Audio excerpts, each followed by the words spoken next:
Okay, this concept is just for honors students. We're going to be looking at phase diagrams. This is different than the heating and cooling curves we did back in Concept C. Here we're talking about a completely different type of graph. So here we have a phase diagram for an unknown substance X. We're going to go through the different parts. Most of them look very similar to this. We'll point out some of the general characteristics that you'll see, such as like the lines and the phases and where to locate them. But one very common thing is that we always have temperature along the x-axis and pressure along the y-axis. So this really shows the relationship of temperature and pressure when it comes to each of the phases. So first off, one way to kind of remember how we have solids, liquids, and gases set up is to think about what we already know about solids and gases. Solids we know exist at low temperatures and high pressures. So we want to place solid phase in this area of higher pressures and then also lower temperatures. And then we know that gases like to exist at high temperatures and lower pressures. So that's why we see gases lower on our pressure scale and then at higher temperatures. And then we can go ahead and fill a liquid in between these. And we'll talk about what a supercritical fluid is in just a minute. Okay, one thing I want to point out is something called located at letter E. This is called the critical point. Make sure you label this on your graph. Above this temperature, liquid cannot exist regardless of pressure. And actually, basically, the liquid and gas properties basically blur together, in which we call a supercritical fluid. It has some properties similar to liquid, some properties as gas. There's no defined phase in terms of calling a liquid or calling it a gas. So you absolutely have to know where to find this critical point, which exists at the end of this line, existing between a liquid and a gas. And I'll show you some graphics tomorrow in class so you can get a better idea of what this is. So again, at this temperature, at the critical temperature, which we'll speak of in a couple slides, above that, no matter what pressure I have it at, it's going to exist as a supercritical fluid and not as a liquid. All right, another important point is located at letter D. This is called my triple point. This is actually the only temperature and pressure in which we can get all three phases to coexist together. So if I have a sample and I can get it at this exact temperature and pressure, I can actually have solids, liquids, and gas particles all present in the same sample. All right, now this line between solids and gases, depending on if I'm increasing temperature or decreasing, we can either label this as sublimation or deposition. And this occurs directly all along this line. So at these various pressures, depending on what my graph is labeled at, I can go across and the temperature at which it hits the line, that's going to be the temperature at which it sublimes, or if I'm decreasing the heat, I'm going through deposition. Along the line, and this again goes all the way from the top to the bottom of this sectional line, is where melting and freezing happens. So again, this is where either it's going to melt from a solid to a liquid or freeze from a liquid to a solid.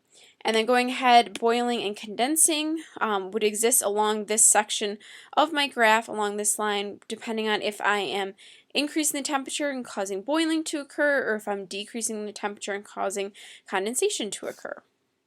Okay, so make sure pause this, make sure you have all the information down so that you can refer to this and use it to study from your notes. Now, I know these are not on your note packet, and that's fine, so just listen for a moment. This will be something you can always go back to in terms of the video. So here we have water, and two things I want to point out. First off, I can talk and figure out the normal melting and freezing point and the normal boiling and condensing point using this graph.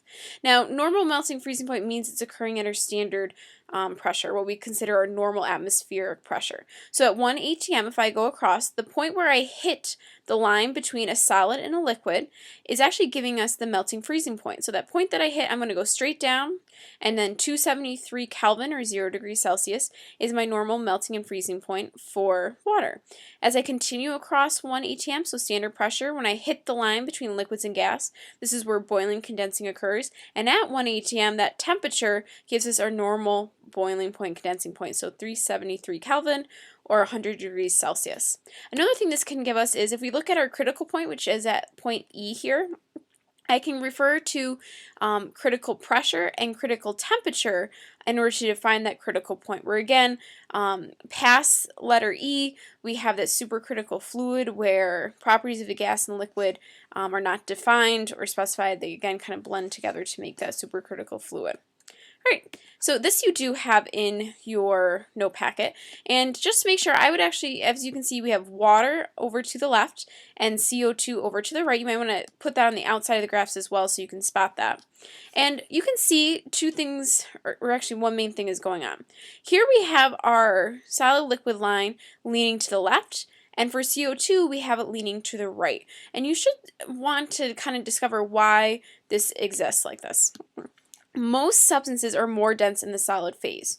So if I look at CO2, the solid line tilts to the right. So if I'm at, say this point right here where you can see the little arrow, if I increase pressure, meaning I'm going to push those particles closer together, it makes sense that as I move up on that temperature, say from here, it's going to exist as a solid because a solid is more dense than a liquid. So when I add that pressure in this area, I would expect a solid. However, for water, it is actually less dense as solid ice compared to liquid water, which is why we see ice cubes float. So if I say pick a point at 0 degrees Celsius, as I add pressure, instead of becoming a solid, it actually becomes a liquid because, again, as I use pressure to push the particles closer together, because water as a liquid is more dense, as I increase the pressure and I move up on that temperature, I see it form into a liquid. So just something to point out, I'll talk a little bit more about this in class as well. Finally, this is not your note packet, but let's just kind of run through, see how you're doing. What phase is the substance in at 1.5 atm and 250 degrees Celsius? You're going to see where these collide, so I'm going to go to 250 degrees Celsius, go up until I get to 1.5, so it would be where my arrow pointer is, and we can see that it will exist as a liquid. What is the normal melting point for this substance? Normal point would be, again, looking at standard pressure, which is 1 atm. I'm talking about melting, so I'm going to go to the line that is between solid and liquid.